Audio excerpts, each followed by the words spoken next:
Hey friends, this is Emily with Planted back today with another video.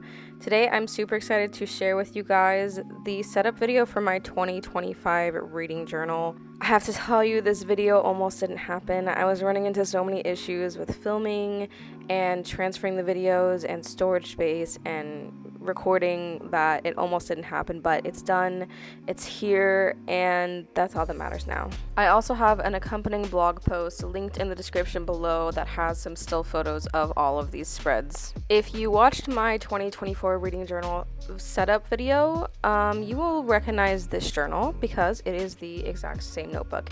It's a B5 size Archer and Olive dot grid journal. I didn't read as many books this year as I usually do, and I wasn't doing as many spreads in general in my reading journal, so I had over half of this notebook left over by the end of the year, and it just felt kind of silly to move into a new journal when I already had this space here and the fluffiness was not at maximum capacity. I'm feeling pretty confident that I can fit all of my 2025 spreads in the rest of this notebook, especially because I'm going to be parsing down what kinds of spreads I put into my reading journal. You'll see it in my 2024 flip through, which should be coming here in the next few weeks, but I naturally stopped doing some of the monthly spreads that I have in my reading journal, like the cover pages and the monthly recaps, mostly because I just didn't have time. My daughter was born in May, and that obviously cuts down on the amount of free time I have, and I just didn't feel drawn to making those spreads in the notebook, and I didn't want to try to force myself to do them just for the sake of doing them and having done them in the past, so I stopped. And you know what? That's perfectly okay. As you can see right now, I'm working on my 2025 reading journal cover page. In the past, my cover pages have usually been 2 full pages, but in the interest of saving space so that I can make sure I have enough room to finish all of 2025 in this notebook, I decided to just make it 1 page. And it does leave a blank page right here. I had to kind of do some guesstimation in terms of the last few pages of my 2024 notebook and where I was starting 2025, so I'm not entirely sure what that additional page is going to be, but it's there.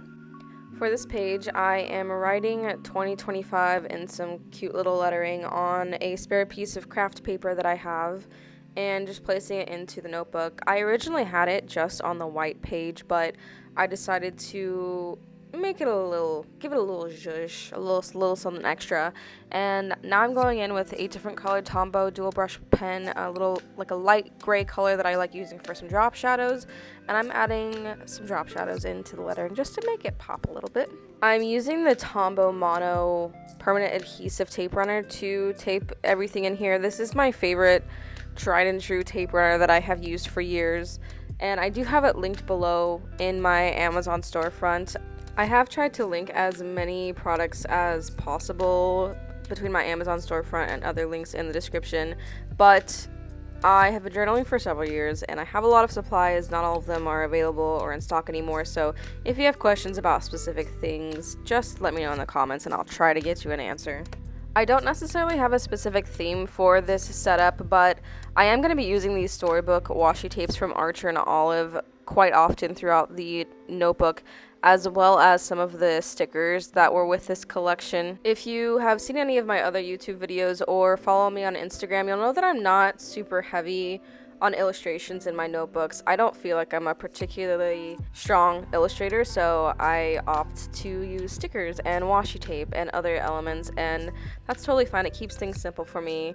And with this setup this year especially, I am trying to opt for simplicity and not go overboard like I do have a tendency to do sometimes. When I set up this notebook for 2024 last year, I did make a grid spacing bookmark to help with marking out some of the measurements and whatnot, and I have no idea where it is. I'm really bummed about it, but I just didn't have the energy to make another one, so I do have that grid spacing ruler from Archer and Olive, which is made specifically for their B5 notebooks. So that's super helpful that I have that now, because I'm super bummed that I don't have it anymore. Maybe it'll show up, but I'm not gonna hold my breath. Moving on, I am now creating my 2025 books read spread. This is a Dutch door which means that it's technically 4 pages, but that middle page, I cut out the top part of it and ripped it off so that this one title works for 4 separate pages, and that middle page flips back and forth. I did really mess up when I was tearing off that top piece, and it kind of ripped the notebook underneath like some of the paper even more.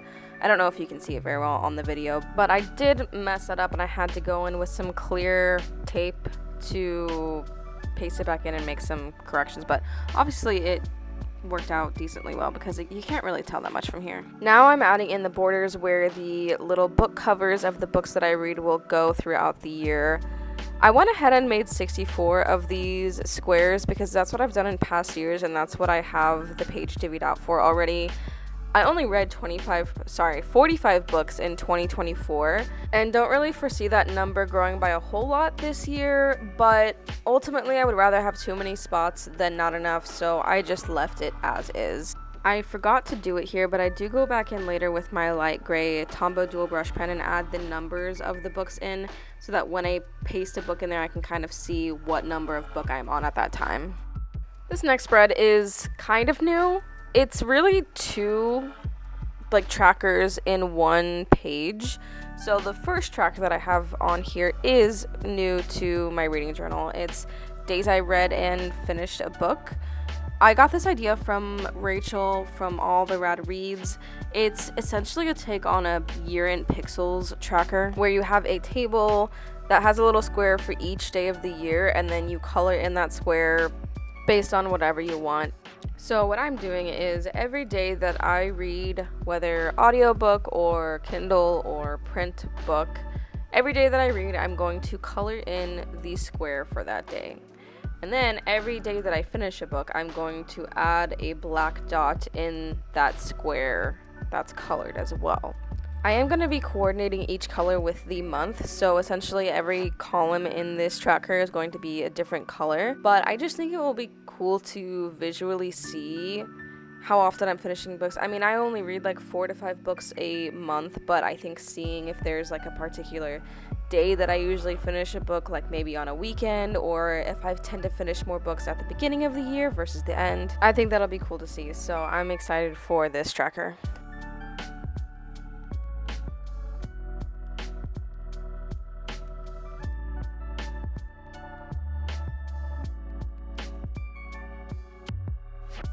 The other side of the page is for my reading goal tracker, which is just a bunch of squares that are numbered, and you go in and fill in a square each time you finish a book to see how close you are to your goal. Some people call this the Goodreads challenge, but having a reading goal is not specific to Goodreads. I actually stopped using Goodreads the last year and kind of have moved into using the story graph, and if you'd like to be friends on there and keep up with each other's reads, I do have the link for that social below.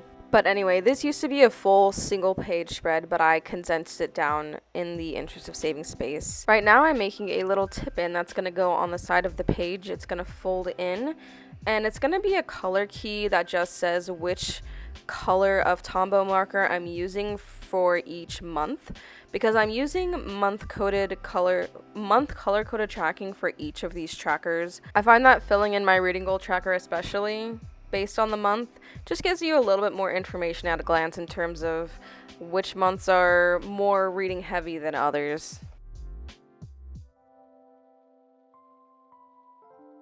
This is a big reason why I love the Tombow dual brush markers, because they are excellent markers, but they also each have their own color code, so that when you want to make trackers like this, you can write in which code is which color, so that you're not constantly trying to figure out which marker you used, which I do come across quite often.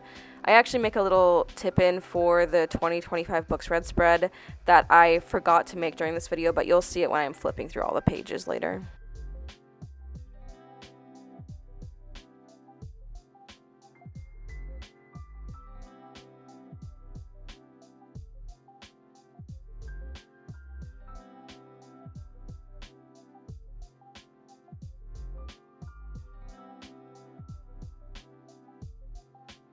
This page is going to be my reading bingo spread. I do not do well with reading challenges. I never stick to them for the full year, and I'm a chronic mood reader, and I just don't follow through with them. They're just not my vibe.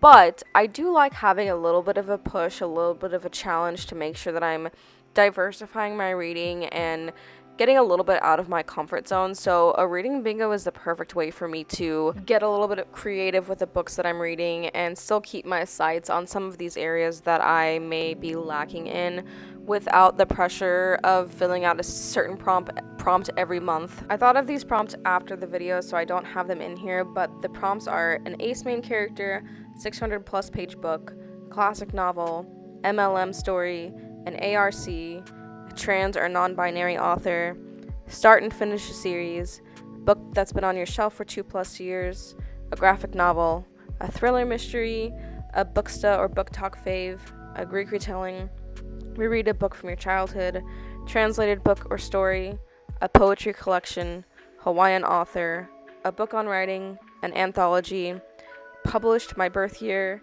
African author, a parenting or motherhood book, a book by Toni Morrison, a book by an author with a disability, and to reread a fave. Now we're on to what ends up being one of my most popular spreads every year. It's my books by genre tracker. This is a take on the classical bookshelf tracker. You'll see a lot of people have a bookshelf tracker in their reading journal, and everyone tracks different things, it seems like, but I like to track which genres I'm reading. So I have a little key on this left side here where I coordinate a specific color, again using my Tombow dual brush pens, with a genre. Then I just fill in the bookshelf that I have penciled in, and every time I finish a book, I will go in and color the spine in based on which genre it is, and then I will write the title of the book in the spine as well. It ends up looking super cool by the time it's done, which you'll see in my 2024 flip through, or if you want to see one sooner than that, you can check my Instagram page or my blog, as I have posted some of the final version of this spread.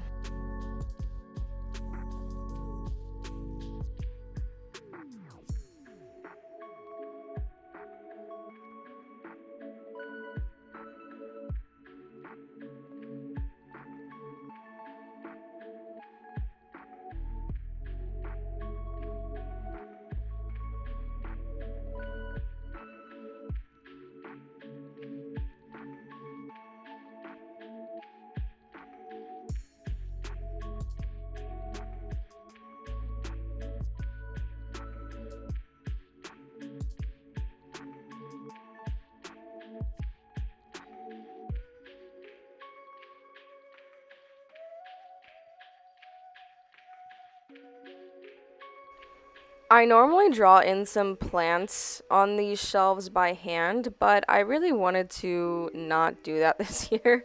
Like I said, I don't feel super confident with illustrations, and I'm trying to save time where I can and also use up supplies that I already have. So I decided to use some stickers instead of that. So I'm using this frame sticker from Archer and Olive, and then I'm also using this washi tape roll from the washi tape shop. Also, we are not going to talk about how stark my Apple Watch tan line is on my wrist. I did not realize it was this drastic until I was watching this footage back, and I am kind of appalled, but I also don't really care that much. But I did think it was pretty funny. If you're someone who does a lot of sketching in pencil and then erasing like I just did, I highly recommend this little desktop vacuum. It's super perfect for picking up all of those eraser crumbs. I'm not going to fill in all of the colors for this key right now because I wasn't quite sure which colors I was going to be using. I wanted to make sure that all of the colors are lighter so that when I write the title on the spine, I can see it pretty easily. Another change for the spread this year is I didn't include quite as many genres because I found it got a little bit too busy last year, so I parsed that down a little bit, and then I made the books a little bit bigger so that I can see the writing more easily again. And I didn't have as many books on there, but that's okay because I didn't completely fill this out last year anyway. Next up, we have the format and pub year tracker. It is divided into 3 columns at the bottom, which is going to be audiobooks, ebooks, and print books. Every time I read a book in each format, I make a little rectangle in that particular column. And then I'm going to have a key off to the right side that's going to color code each of those squares based on the year that they were published. As you can see, my pen got a little crazy right here and I made a little mistake, so my favorite way to clean up mistakes is to use my Uniball Signo white gel pen to just go over the part that I messed up. It's a super easy and fast way to make some corrections, and it's a little bit more fine-tuned than just like your average correction tape. When I was finished filming this and setting up this page, I realized I really should have done the same thing as the books by genre spread and parsed down some of the categories that I had, because there were just way too many. And last year when I had this tracker in my notebook, I only ended up using 5 or 6, because really most of the books I read are from the last 5 to 10 years, so I just didn't need this many squares. And you'll see at the end of the flip through, once I have this filled out, that I just kind of leave the last several squares with no color in them because I was tired of finding light colors and I was running out. I'm also going to add the number of the book that I read into the square when I'm filling this out, because when I was trying to do this year, it was really hard keeping track of which book was which square and where I left off, and that was kind of a pain in the rear. So that's another addition I'm going to be making this year to hopefully make my life a little bit easier. This is going to be my books acquired page, and yes, I know I misspelled acquired and forgot the C. Do not come for me in the comments. It is what it is. I didn't include this in my 2024 setup because I had it in my 2023 journal and didn't end up using it, but I felt the need to put it in my journal this year. I didn't buy a whole bunch of books in 2024, but I did receive a lot of advanced copies and books from publishers in the mail, and I found myself wanting to remember like where they came from and which ones I got from them and whatnot. So I am going to go ahead and try this out again. I had said I was going to be tracking it digitally this year, and I didn't do that, so we're going to go ahead and give it another try this year. Next up is my yearly stats at a glance page. I did have this page in my journal last year and it was very helpful, especially because I stopped doing my monthly review pages where I would compile some of this information on a monthly basis. It used to be a full 2-page spread, and once again I decided to shrink it down to try to save space at the back of this notebook. In order to make it fit, I did have to turn the graph onto its side so that I have to rotate the notebook horizontal now in order to read this graph and be able to fill it out, but I was okay with doing that for the sake of saving some space. I'm pretty much tracking the same things here. I've got books read, number of pages, hours listened, whether they were from the library or if I owned them, BIPOC representation, queer representation, the format, so print, audio, or ebook, and then if it's fiction or nonfiction. The only thing that I left off of this graph that I had last year was if I reread a book that month. I didn't reread a single book last year, and I really don't reread books that often, so it just felt kind of pointless to have that in here. This page is for my 2025 favorites. This is basically in place of a book bracket spread. I love the way that book brackets look, but I talked about this in my video last year, but I just don't think they're very practical, because I could have a month where I read the 5 worst books of the year and a month where I read the 5 best books of the year, and I just don't feel like the book bracket system is very accurate, so I prefer to just list out all of the books that I really enjoyed that year that were like my 5-star favorites or books that just really stuck with me. I do go ahead and divide this page into 2 sections for fiction books and nonfiction books, because I feel like what makes a fiction book stick with me is very different from what makes a nonfiction book stick with me.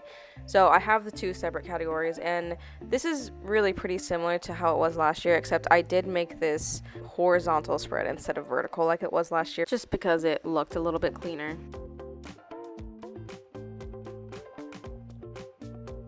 I make space for 8 books within each category on this page, and I think I only used 5 or 6 for each one this year, so I don't think this whole thing is going to be filled out, but again, I'd rather have too many and not need them versus run out of space halfway through.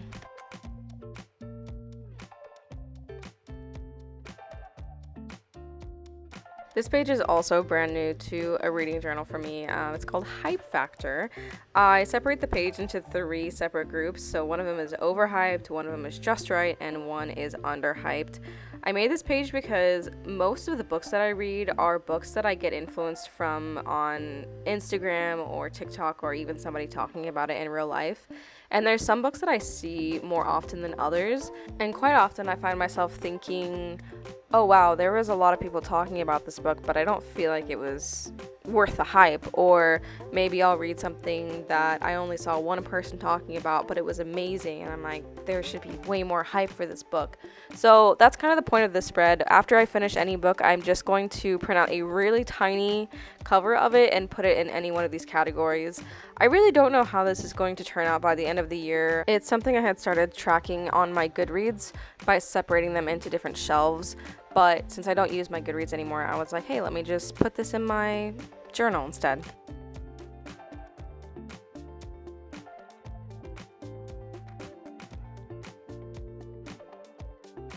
We are on to the last page of this setup, which is my library savings tracker. This is where I list out all of the books I read that come from the library, and I add their retail value and total up on a monthly and yearly basis how much money the library is saving me. The yearly total has ranged anywhere from like $250 to $500, which is crazy, especially when you consider I just list the books that I actually read every month and not the ones that I check out. I honestly check out so many books from the library that I don't end up reading, so if I added those to this total, it would be hard to keep track of, and the number would be insanely high and probably take up more than 2 pages, so that's why I only include the ones that I do read.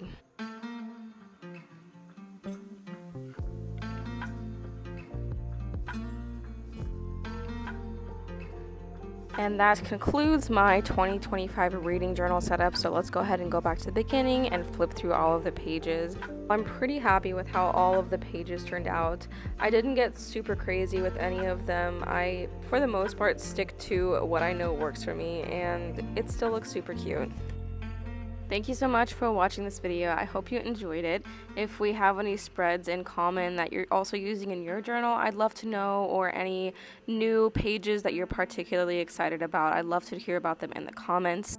If you'd like to see how some of these pages look when they're all filled out, make sure to subscribe to my channel. Like I said, I will be posting a flip through of my 2024 pages here in the next month or so, and I'm super excited to share those with you guys as well. See you all soon. Happy planning.